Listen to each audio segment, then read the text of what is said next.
Dans une capsule précédente, on définissait ce qu'était la question de la force majeure. Maintenant, on va regarder son applicabilité au niveau du contrat. Dans un premier temps, ce que vous devez savoir, c'est que possiblement, dans le contrat que vous avez conclu, il y a déjà des dispositions et des définitions au niveau de la force majeure et de voir de quelle façon elle s'applique à votre contrat. Si jamais il n'y a pas de définition ou que ce n'est pas suffisamment précis, vous pouvez regarder au niveau de l'article 1470 du Code civil du Québec qui prévoit la définition de la force majeure, à savoir principalement que ça doit être imprévisible et que ça doit être irrésistible, c'est-à-dire qu'on ne pouvait pas empêcher la survenance de l'événement.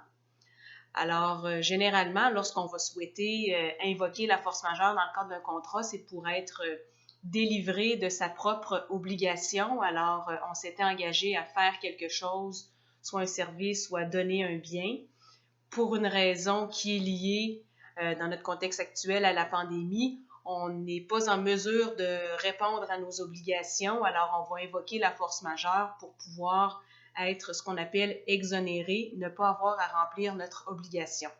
Bien entendu, l'autre partie, elle, n'aura pas non plus à fournir ce en quoi qu'elle s'était engagée. Donc, par exemple, je fournis des services, je fournis des cours de yoga.